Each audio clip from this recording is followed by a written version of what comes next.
Hey guys, Dirt here. Welcome back to another edition of Formers Friday on the Pop Culture Network. Now, last week I took a look at the tiny Commander class Beast Hunters Optimus Prime, and somebody actually asked in the comments if I had the bigger version, the Voyager class, and I do. And I actually got an email from somebody else asking if I was going to review it. So I figured if that's what you guys want, what you ask for is what you're going to get. If you don't want to see this, then turn it off, I guess, and we'll see you next week.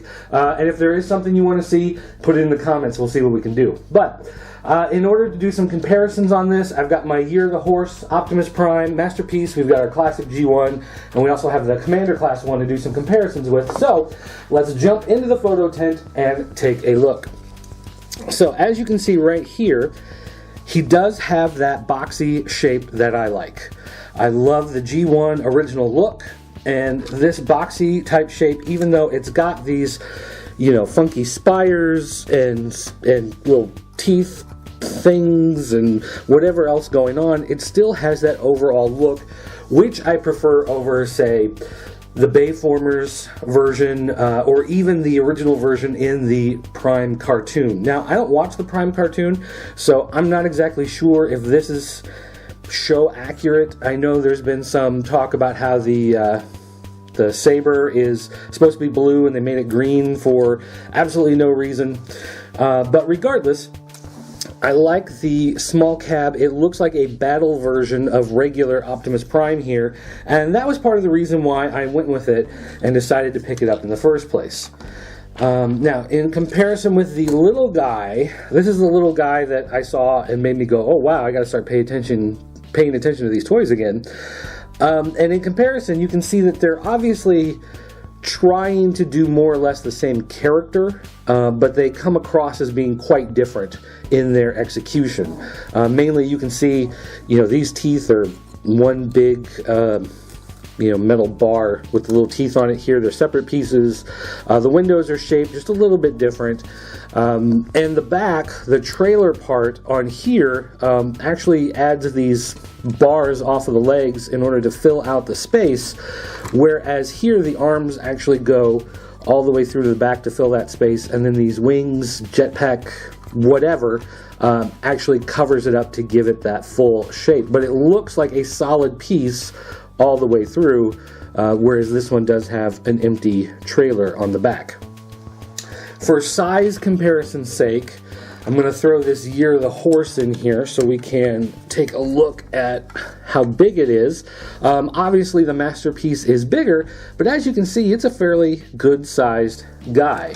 And bigger even than the G1. So, all in all, I'd say he's got a pretty good size to him. He is big, he is bulky, he's not quite as huge as one of these guys, but you can even, if you want to make the argument that they're, roughly about the same height, even though he's bigger and bulkier, he is more of the amped up, if you want to say, warrior version of your regular guy. But there's enough of the detail, the colors, the shape that makes this really look like he is related to this figure, and I think that's probably why I liked him so much. So, pulling all of this stuff out of the way, we are going to take our big guy. Actually, before I transform him, I do want to point out that they did make spaces to put his cannons on here that you can attach to his side, and they did make a space to put his sword on there to tuck it and get it out of the way. But if you don't want to display those on there, of course they easily come off, and these wings will fold down. And so if you take out the sword, you take out those guns, and you just kind of leave it all here, then it does take more of that classic flat, almost trailer-like shape, and you can just set these on the shelf behind them, get rid of them, don't worry about them, whatever. But then if that's in case you don't want that little piece sticking up, you want to kind of ignore that and just have this as the battle-ready Optimus Prime. Okay, now that we've done that, we are going to take him, and through our magical abilities of video editing, we will just watch him transform. And there he is, ladies and gentlemen, your Voyager Optimus Prime. And so let's go ahead and throw him into the photo tent and see what we think. Now, I've said before that I prefer the big, bulky look of the robot modes as opposed to what you saw in the movie versions or even what they use in the Prime cartoon itself. I don't like how they're so skinny and really almost, they look like insects in their bodies. Now this is kind of funny because this one is made with, it almost looks like eyes, it looks like fangs, it's got kind of a monster insect bug look to him, but regardless, I guess I should turn the hands around the correct way. I like the way he looks where he's big and bulky. Now some people have complained about this figure because the arms and the legs are just basically big hollow chunks of plastic. These aren't solid pieces, and they say, you know, it feels cheap, it feels kind of flimsy that way, and I can see the argument, but because it looks so much better this way than the first edition Prime or the regular Transformers Prime version of him, I don't care if those are big hollow chunks of plastic. It succeeds in making an Optimus Prime that looks more like an Optimus Prime, and for that I'm happy. A couple things to point out here, though, is on the back he does have, again, these wings, and the wings are actually made so, you know, I usually put them like this so they're kind of out of the way and you don't really see them, they're not really there, but you can fold them out and make, you know, wings for him if you want to. There's a couple different ways that you can rotate them and show them off, kind of depending on how you want them to be. They also have the hole in them, so you can take your, you know, blaster things here and set them up if you want them to be like weapons or be like jetpack rockets or whatever.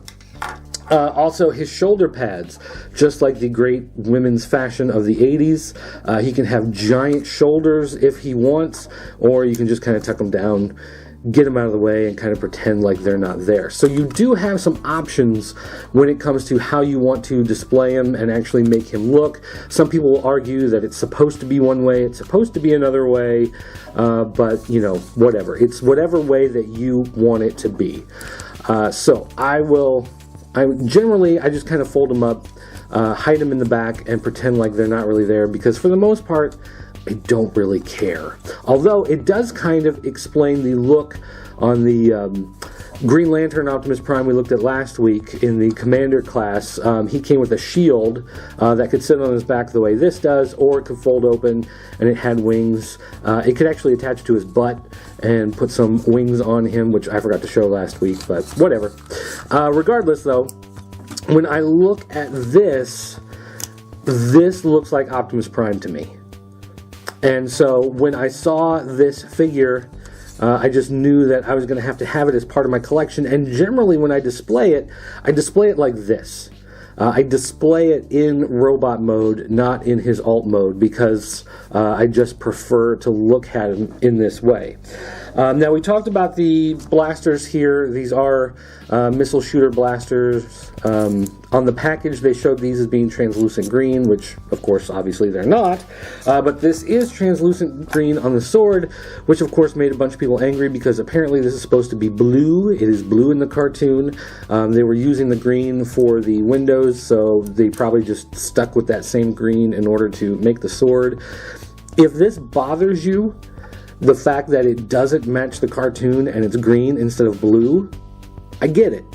I understand that. And if that really just, you know, it's one of those details you can't get past, it just pisses you off because they made it wrong and it would have been so easy to make it the right way, I gotcha. I hear ya. I'm with you on that. They should have done it the right way. But it is a nice looking piece. I like the translucent plastic. So overall, even though I understand what you're saying and I agree with you, it still looks really cool.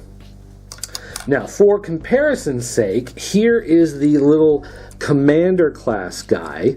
And one of the things we talked about with him is, of course, the wheels up on the shoulders. He has big, bulky shoulders, but the wheels are not there. They're actually hidden in his back here. And they are coming out, actually it may already be out, I'm not sure, I'm going to have to check on it, but there is going to be another version of this guy with shoulders like this.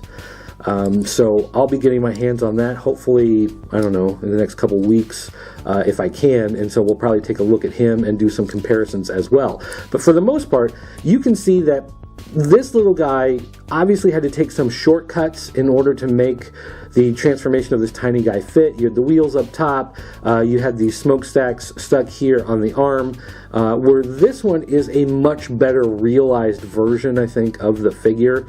This one just fits better, this one just works better overall, but I think for this being a tiny little guy, they did a pretty good job of making him work in the simplified form.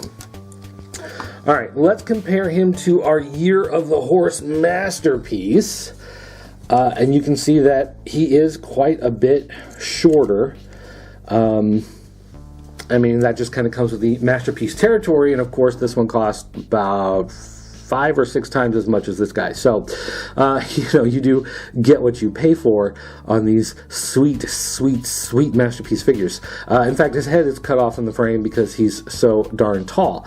But again, this goes back to what I was talking about with the big, bulky look. It has more of that big chest piece. It has more of the thick legs. It has more of the thick arms, which is something that I really prefer in the look of my character. So if this masterpiece, I mean, this is the Masterpiece Prime, this is part of the like definitive look of Prime, even though this is the Year of the Horse color variant, this is very close to a riff on that, just kind of in that spiky battle mode, I don't know, the Godzilla, Power Rangers, all that type of super, you know, Kaiju, big battle, whatever you pronounce that stuff. Regardless, let's grab our G1 and bring him in. And you can see here, he's just a little bit bigger, a little bit taller and bulkier. And again, if we go with the idea that he's kind of a souped up, super powered, overcharged version of him, then it works. You know, it makes sense. You can see the evolution from this character to this character. And again, with the big blocky arms, the big blocky legs. The one thing, of course, that we notice is that he always had these fuel tanks on here in the classic mode. There is no corresponding piece on the new one, but you still have the grill in the middle of the chest. You still have the windshield showing out through there. You've got the blue hands. You've got your blue and silver legs.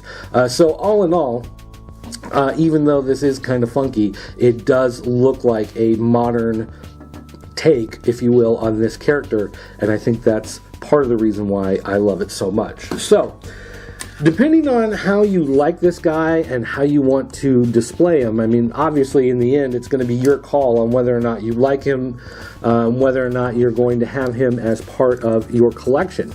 But I can say, as someone who's, I'm a pretty big fan, but Bayformers really kind of ran me off of the property for a long time, and I really didn't want to pay attention to anything Transformers. When this version of the character came out, this is when I actually kind of started to pay attention again. This is, even though this figure came out over a year ago, and you've seen 1,000 videos on it, people still ask me to do a video on it, because I think this development in the look of the character does endear itself to a lot of fans, and myself included. If this hadn't come out, I would probably be paying no attention to Transformers Prime or any of the new stuff. And with a new movie coming out and a new wave of figures, I've seen the reveals from Toy Fair. I like the snub-nosed cab that they're doing with the movie characters, but then once they change the robot, they lose me again. So I may buy them just to display them as cab only. I haven't really decided. But I think this guy looks good. He looks cool. Even though I don't display him with the wings, if I'm playing with my son, you know, my son is 9 years old. If he and I are going to be playing Transformers with these, the fact that you can have the wings pop out and he can fly just adds something fun to the imagination and the playtime. So overall, I have to say that this is one of my favorite modern takes on Optimus Prime, and I'm so very happy that I gave it a chance and bought this guy. So that's going to do it, guys. Thanks for watching. I do want to ask a question for all of you who are paying attention to the show. Beast Saga, was part of the Transformer line, and then it kind of broke off into its own thing. When it came to America, it was Battle Beasts, and we treated it as if it was even, no connection at all to the Transformers. But I'm wondering, do you guys think that Beast Saga is part of Transformers? Because I've got some quirky Beast Saga stuff that I'm thinking about doing a video on. Does that fit in your mind as something we should do for Formers Friday, or do you think that's something that should be done separately, since here in America we have separated out the Beast Saga, Battle Beast stuff from regular Transformers? Let me know what you think. Leave some comments on YouTube. Send me a tweet at PCN_dirt. You can email me, dirt@popculturenetwork.com, or of course go to jointheforums.com, the official forums of the Pop Culture Network. You can let me know there, and you can call our 24-hour voicemail line. It's area code 217-953-4025. Thanks again for watching, everybody, and I'll see you next time.